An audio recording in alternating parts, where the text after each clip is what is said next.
Hello again, Guardians, and welcome back to the channel. Thank you for coming back to see another one of my Destiny content related videos on the Rise of Iron expansion. Thanks to Game Informer yesterday, we got a lot of news for Rise of Iron, and our friends at Game Informer released a lot of content that I talked about in my latest video on the channel, talking about the new Archon Forge event, talking about the new Supremacy game mode in Crucible, even talked about new changes in the Iron Banana, and we also went over when the raid was going to be released, new weapons and armor, including the new Kvostov Any rifle, which is actually deemed worthy to be a auto rifle, pulse rifle, and a scout rifle, all at the same time, depending on what perks you want to use.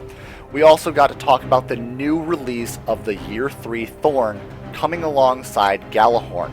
Yes, Year 3, the Thorn and the Galahorn are returning, but we talked about a lot more in that video, and there was a lot of things that I was very short on because we didn't have enough time to discuss that. So here's the videos on the channel that are going to break down all of the content in more detail, starting off with two very important things. This video will be about ornaments and also new artifacts for the Iron Lord's artifacts. Yes, we are going to be getting new artifacts in the game, but they're not going to work like our standard artifacts that we have now. They're actually going to change the entire game mode completely, changing the way characters are going to build their characters, and also change the way that players will play in PvP and PvE events. So let's move on to the ornaments. What are ornaments and what are they going to do? Well, they're going to be a new item that isn't going to do anything to your character's build whatsoever. It won't affect your weapons, it won't affect your skill line, and it won't be specific to any class. It also isn't going to affect any of your perks. So what's it going to be used for? Well, they were very vague in the article on Game Informer, but the only news that we have is that it's going to be an item that changes current gear and old exotics into new versions never before seen, and also it's going to change the way our characters look completely with new lighting effects, new particle effects, and also new shading and texture effects. So we may be able to see a Vex Mythoclast in a Siva interpretation. Maybe we'll be able to see several other things in the game change completely from the way we are used to seeing them. Kind of like the way the Cosmodrome looks. The Cosmodrome is going to be covered in snow, never before seen, and we're not really going to be used to that. So think of an ornament as a huge brand new shader slapped onto our armor or our guns to change the way the actual item looks. Not the way the color looks per se, but also change the way it physically looks, which will be really awesome, and I kind of really love the idea. Now, if you think that idea is awesome and that customization is going to change completely, let's move into the actual game-breaking changes with the new Rise of Iron update. We're going to talk about the Iron Lord's artifacts, and before we get into that, let's discuss what they're really going to do. The Iron Lord artifacts, there's going to be 8 different ones based on the Iron Lords that died thanks to the Siva Plague. This is going to be including the Fellwinter, also Radgast, Perun, and many other Guardians that died thanks to the Siva Plague. These artifacts are going to be medallion shaped, and it's going to have a specific logo representing the Rise of Iron Guardian that it's going to represent. Each one is going to bestow upon you certain perks that will help you either in PvE and PvP situations. It will also designate certain players to decide on what loadouts and armor gear you're actually going to use in certain events. It will also change the way your playstyle will be completely, because maybe in the raid you'll use one type of artifact, but in PvE you'll use many different artifacts by switching over to PvP.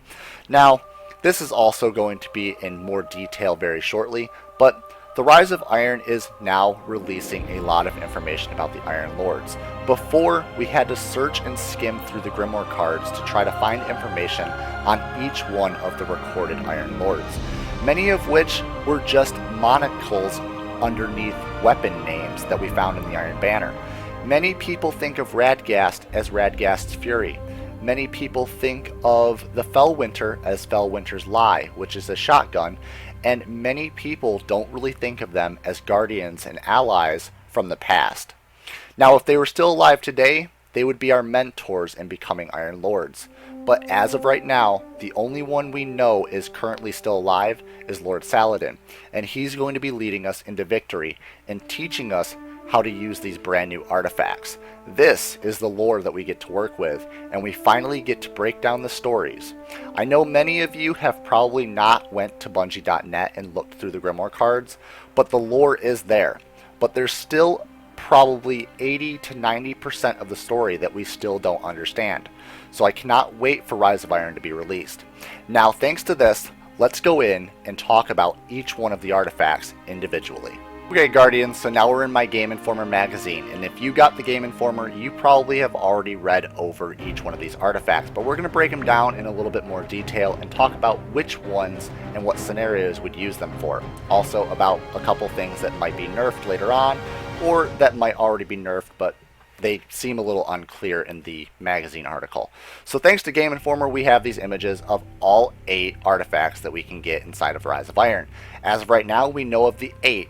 We're not too sure on whether there's another one. We will talk about that question mark momentarily, but first, let's go over the memory of Radgast. Desired as the first among equals, Radgast the Titan was the king author of the group. He strayed into battle with his mighty sword in hand. His artifact adds a new ability for sword heavy weapons, letting you reflect energy projectiles back into the opponent, like Ogre Blasts or Crucible opponents' rockets. Now, in Crucible, if you can fire a rocket back at somebody by using this sword, that's pretty awesome. If you can fire an Ogre's Energy Blast, that also means those annoying little acolytes inside of the raid, the King's Fall raid. Now, there's also a couple other things you could use this for. Axion Darts are probably going to be one of them, and there's probably a couple weapons in the game that you can probably block as well, alongside a couple of the other grenades in the game as well. And if you can do rockets and you can do Axion Darts, then you might even be able to do a golden gun from a hunter. We're not too sure. Maybe it won't block a super, but if it did, that'd be pretty cool. Also, the Nova Bomb from the Warlock is also considered an energy blast, so not too sure on whether that will be implemented into this as well. Moving on, we have the next one, Memory of Perun. Memory of Perun, the field commander of the Iron Lords, was a consummate strategist, and her situational awareness went beyond even fellow hunters. If you bear her artifact into battle, then enemy guardians with full supers are highlighted yellow, and all enemies with low health are highlighted red for easy targeting. So if you see a Titan with a super, run away. They might have hammers, or they might have a Titan Panic Fist. But hey, that's just me. Also, a Warlock, if you know that they are a Warlock and they have Nova Bomb, then you might want to run away if they have their super. Anybody that's highlighted red, well, hey, it's an easy picking for you and an easy kill in the Crucible. Also, being able to use this inside of the PvE events and seeing highlighted targets as weak or as being able to be killed quickly would also help. Also, being able to see a boss at low health really quickly, especially when you're not close to them, might also help as well. But moving on to the next one, we have Memory of Jolger, or Jolger's Hammer. Now, particularly close companion of Saladin, Jolger was a mighty Titan champion who ran bravely into battle without thought for her own safety. Yes, we have a lot of girls on the Iron Lords. Might want to take note of that. Her artifact bears an ability that many players have longed for since the game's launch, the ability to completely eliminate sprint cooldown, allowing your Guardian to ceaselessly charge ahead. Always be able to sprint. You want that shoulder charge so badly, but all of a sudden you stop sprinting. Not with the Memory of Jolger. That is going to be amazing in Crucible. Moving on to the next one, the fourth one. Halfway there, we've got Memory of Silumar. Silumar was proud, wrathful, and brilliant, and the artifact of the Iron Temple that sits atop Fellwinter Peak, he was a defense-oriented Titan, always looking for a way to offer better protection. As such, his artifact provides a unique ward, the ability to dramatically reduce any damage inflicted through damage over time, or DOT. DOT effects will also be implemented as solar grenades, as the Titan Smash with the arc suppression. It should be a welcome deterrence, especially since the infamous Thorn hand cannon is returning in year 3. Yes, Thorn. If you use the memory of Silumar, it's not going to work very well. The DOT from Thorn is going to be ineffective against anybody running Silumar. Moving on to number 5, Memory of Fellwinter, probably one of my favorites, and also probably one of my favorite Iron Lords in the Grimoire cards. So when we talk about Fellwinter, just know my personal favorite. The great enigma of the Iron Lords, Fellwinter was an Iron Lord with good intentions, but sometimes questionable and unusual ways of interacting with the light. The Warlock discovered the mountaintop retreat that would become the Iron Lord's home. His artifact offers the most dramatic gameplay modifier. Lose your super, but gain an extra grenade and melee charge, a boost to all your stats, and orbs recharge your grenade and melee abilities. So, just saying, not too sure on whether this is going to stack with any other exotic, because you could end up having a Guardian with 3 grenades, and that would be a little overpowered at times. But if it does stack, that means that your Guardian can have 3 grenades. You do lose your super, so that kind of evens it out a bit, but you also get a boost to all stats if your super were to be there.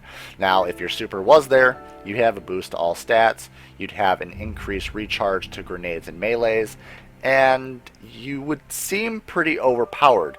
That is why Fellwinter is personally my favorite, and hey, Fellwinter's Lie was also my personal favorite shotgun during year 1, so that is also a thing. Moving on, we have the next one, which is Gellion. Memory of Gellion. The hunter named Gellion may have been a sullen pessimist, but few doubted his assessments of the situation on the ground. No matter how dire guardians that wield this artifact gain detailed danger radar at all times. A radar persists when aiming primary weapons. Yes, you will have an active radar at all times while aiming down the sights of any primary weapon. If you like the Mida and you like the whole entire thing of having a radar there, but you would prefer the Jade Rabbit, but you prefer to use the Mida because of that radar, now you can just use Gellion and be able to use the radar on your Jade Rabbit. Just a thought per se, but it is going to be a game changer in Crucible for some Guardians that like using the radar and are very effective with countering against another Guardian if they see them in their radar, especially when they're already aiming down a sight. Moving on to the 7th and almost final one, we have Memory of Scory. Now, if Radagast echoes the legends of Author, then Scory is Merlin. This legendary battle bard and warlock inspired the allies with songs of wisdom. Guardians who follow her footsteps use her artifact to glow with an inspiring light that speeds up super recharge for all nearby allies. So yes, if you're Scory, you will be able to give your super your enigmant energy of light to all the Guardians around you in your fire team, giving them supers faster and allowing your team to devastate in Crucible. Also, this might help in certain PvE situations, especially in the 5-minute modifier where you are battling in the Archon's Forge. 5 minutes of battling, getting your supers all the time, it might help out. Moving on to the final one is Timur. Yes, Timur's Lash. Creepy and misunderstood, Timur's warlock powers and demeanor almost recall those of a controlling necromancer. Guardians willing to flirt with Shadow can take up Timur's artifact and transform their melee attack, giving it a chance to turn low-power minions of darkness into allies. These enemy creatures fight at your side, turning their weapons on confused fellow aliens, along with the melee a few seconds later puts them back in their right mind, or the effect expires after 30 seconds. So Timur was kind of one of those dark enchanting warlocks that kind of messed with what would be presumed as the darkness. He kind of used his light to take control of the darkness and take control of certain minions. So, with that being said, now we can take control of certain minions, thanks to Timur, and now we can have the Fallen Siva, maybe even the Hive, maybe even the Taken, or just normal Fallen, maybe even the Cabal, maybe the Vex. We can take control of them and let them fight for us. Mostly, I kind of think this might only be for Siva, Hive, and Fallen, maybe the Vex, but we're not too sure. I don't really think of the Cabal as the darkness, and I also don't think Bungie thinks of them as the darkness either, so I don't think it will work on the Cabal, but we'll just have to wait and see. Now, that question mark that I wanted to talk to you guys about, and something very important to the lore, something very important to think about while playing Rise of Iron, and also thinking up to the debut of Rise of Iron on September 20th. Let's press the question mark and really see what's going on. Now, we do have these 8 artifacts in existence as of now, but there's still one Iron Lord that has not been mentioned next to these 8 and Lord Saladin. There was a 10th one that nobody is really talking about. That is going to be Aphrodite. And yes, the sniper rifle Aphrodite's spear. Only the 8 Iron Lords who fell when sealing away Siva have their own named artifacts, but canny players know that there are 2 more heroes once stood at their side. Saladin is the most familiar thanks to the Iron Banner.